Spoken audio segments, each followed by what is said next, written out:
Hello বন্ধুরা, Trihans lifestyle and mom চ্যানেলে আপনাদের সকলকে স্বাগত জানাই। আর আজকে আপনাদের সামনে নিয়ে হাজির হয়েছি বাচ্চাদের জন্য আরও একটি ইভিনিং স্ন্যাক্স রেসিপি। প্লিজ কিন্তু ভিডিওটিতে একটা লাইক করে ভিডিওটি পুরো দেখার চেষ্টা করবেন। আর চ্যানেলে নতুন হয়ে থাকলে সাবস্ক্রাইব করে বন্ধু হয়ে পাশে থাকবেন। ভিডিওটি শুরুতেই এখানে কিছুটা আমি মাখা আটা নিয়ে নিয়েছি। আমি কিন্তু ঘরে রুটি করার জন্যই এভাবে মেখে নিয়েছি। এবারে এখান থেকে একটা লেচি কেটে নেব আর নিয়ে কিন্তু আটার রুটি যেভাবে বেলে নেয় আমি কিন্তু সেভাবে একটা রুটি বেলে নেব। আমি এই আটাটাতে কোনো রকম ময়দা বা তেল ব্যবহার করিনি, শুধুমাত্র সামান্য নুন আর জল দিয়ে কিন্তু আটাটা মেখেছি। তো এখানে কিন্তু রুটিটা বানানো হয়ে গেছে। এইবারে একটা ছুরির সাহায্যে আমি লম্বা লম্বা করে নুডলসের আকারে কেটে নেব। পুরো রুটিটা কিন্তু এইভাবেই আমি কেটে নেব। আর আপনারা যদি চান তাহলে কিন্তু একটু সরু করেও কাটতে পারেন, আর আমি একটু এখানে মোটা মোটা করেই কেটে নিচ্ছি। আর চাইলে কিন্তু নুডলসের আকারেও আপনারা কাটতে পারেন। বাচ্চার বয়স 8 মাস হয়ে গেলেই আপনারা কিন্তু এভাবে নুডলস বানিয়ে খাওয়াতে পারেন। বাচ্চারা দেখবেন হাতে ধরে মজা করে খাবে। আমি কিন্তু আমার ছেলেকে 8 মাসের পরে এভাবে নুডলস বানিয়ে খাইয়েছিলাম, আর আমার ছেলে কিন্তু খুব ভালোই খেয়েছিল। তো এখানে কিন্তু সবগুলোই ভালো মতো কাটা হয়ে গেছে। আর দেখুন একটাও কিন্তু গায়ে গায়ে লেগে নেই। এইভাবেই করে আমি কেটে নেব। আর আপনারাও কিন্তু একবার বাড়িতে এইভাবে ট্রাই করতে পারেন বাচ্চাদের জন্য। বড় বাচ্চারাও কিন্তু খুব ভালো এটা খাবে। তো যাই হোক, এটা কাটা হয়ে গেল। এবার চলে আসলাম আমি আমার মূল রেসিপিতে। প্রথমে আমি গ্যাসে একটা প্যান বসিয়ে নিলাম। বসিয়ে আমি এখানে দিয়ে দিলাম এই 2 ফোঁটার মতো সানফ্লাওয়ার অয়েল দিয়ে আমি কিন্তু জলটাকে ভালো মতো করে ফুটিয়ে নেব। তো জলটা এখানে ফুটে উঠেছে। এবারে আমি সেই কেটে রাখা নুডলসগুলো এখানে দিয়ে নিলাম। দিয়ে আমি 5 মিনিটের মতো ফুটিয়ে নেব। এখানে কিন্তু বেশি ফোটানোর দরকার নেই। বাচ্চারা দেখবেন নিজের খাবার না খেয়ে কিন্তু বড়দের খাবারটা বেশি খেতে চায়। আর প্যাকেটজাত যে সমস্ত নুডলসগুলো পাওয়া যায় সেগুলো কিন্তু মানে বাচ্চা বড় কারোদের ক্ষেত্রেই কিন্তু সেটা স্বাস্থ্যকর নয়। কারণ প্যাকেটজাত নুডলসে কিন্তু লেড বা সীসা থাকে, যেটা কিন্তু আপনাদের ছোট্ট সোনামণির কিডনির ওপর অনেকটা ক্ষতিকারক প্রভাব ফেলবে।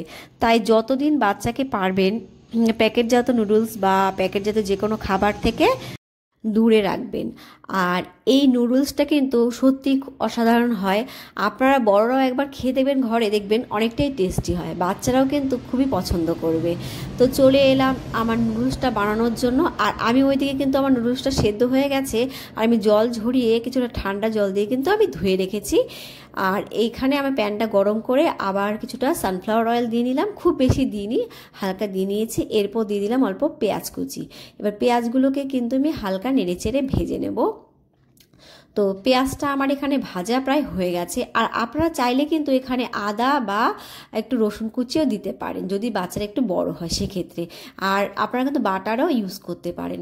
আর এইবারে আমি এখানে দিয়ে দিচ্ছি কেটে রাখা সবজি। এগুলো কিন্তু আমি ভালো করে সেদ্ধ করে নিয়েছি। যেহেতু আমার বাচ্চাটা ছোট, তাই আমি সেদ্ধ করে নিয়েছি। আর যখন বড় বাচ্চাদের জন্য বানাবেন আপনারা কিন্তু সেদ্ধ না করে ডাইরেক্ট ভেজেও নিতে পারেন।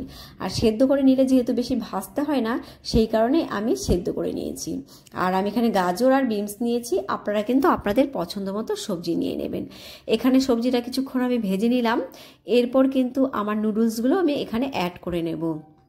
তো নুডলসগুলো অ্যাড করে নিলাম। আর এখানে দেখুন নুডলসগুলো কিন্তু একটাও গায়ে গায়ে লেগে যায়নি। সেদ্ধ করার পর গরম জলটা ফেলে দিয়ে ঠান্ডা জল দিয়ে ধুয়ে নিলে কিন্তু নুডলসগুলো এভাবে জড়িয়ে যাবে না। তো এখানে কিন্তু আমি নুডলসগুলো হালকা নেড়েচেড়ে ভেজে নেব। আর অবশ্যই এখানে আমি একটুখানি নুন অ্যাড করব। আর ঝালের জন্য অ্যাড করব অল্প গোলমরিচ গুঁড়ো। আর 1 বছরের কম বয়সী বাচ্চাদের ক্ষেত্রে আপনার নুনটা স্কিপ করতে পারেন। তবে আমার ছেলেকে কিন্তু ডক্টরের পরামর্শ অনুযায়ী 6 মাস থেকে আমি অল্প অল্প করে খাবারে নুন খাওয়াই। আর সেটা কিন্তু আমি পিঙ্ক নুনটাই খাওয়াই। নুডলসগুলো এখানে হালকা নেড়েচেড়ে নিলাম। নিয়ে এই নুডলসগুলোকে একটু কালারফুল বানানোর জন্য আমি হালকা একটু হলুদ ব্যবহার করে নেব। রুটির বিকল্প হিসেবেও কিন্তু আপনারা এই খাবারটা বাচ্চাকে খাওয়াতে পারেন। পুষ্টিবিদরা কিন্তু ভাতের বিকল্প খাবার হিসাবে চিড়ে, রুটি বা নুডলসের কথা কিন্তু বলে থাকেন। কারণ ভাতে যে পরিমাণে কার্বোহাইড্রেট পাওয়া যায় তা কিন্তু চিড়ে, রুটি বা নুডলসে পাওয়া যায়। তাই বাচ্চারা কিন্তু ভাত না খেলেও আপনারা চিন্তা করবেন না, চিড়ে, রুটি এসব খাওয়াতে পারেন। তো এইভাবেই কিন্তু আমি বেশিক্ষণ ভাজবো না, 5 মিনিটের মতো ভেজে নেব। ভেজে নিলেই কিন্তু নুডলসটা রেডি হয়ে যাবে। আর আটা যেহেতু একটা পুষ্টিকর খাবার, আর আটাতেও কিন্তু প্রচুর পুষ্টিগুণ রয়েছে। আটাতে রয়েছে প্রোটিন, শর্করা, ক্যালসিয়াম, আয়রন, ভিটামিন এবং বিভিন্ন ধরনের কিন্তু খনিজ উপাদান এখানে উপস্থিত। তো নুডলসটা এখানে রেডি হয়ে গেছে, আমি প্লেটে ঢেলে নিচ্ছি। গমে থাকা প্রোটিন শরীরে কোষ ও টিস্যু গঠনে সাহায্য করে। এছাড়া গমের ফাইবার কিন্তু হজম ক্ষমতা উন্নত করে, কোষ্ঠকাঠিন্যও কিন্তু প্রতিরোধ করতে সাহায্য করে। এছাড়া ক্যালসিয়াম কিন্তু হাড় আর দাঁত মজবুত করতে সাহায্য করে। ভিডিওটি কিন্তু অনেক ব্যস্ততার মধ্যে ভয়েস ওভার দিয়েছি, যদি কোনো ভুল হয়ে থাকে প্লিজ ক্ষমা করে দেবেন। আজকের ভিডিও এই পর্যন্তই, দেখা হবে নেক্সট ভিডিওতে বাচ্চাদের জন্য আরও নতুন নতুন রেসিপি নিয়ে। ভালো থাকবেন, বাচ্চাদের ভালো রাখবেন। Bye bye.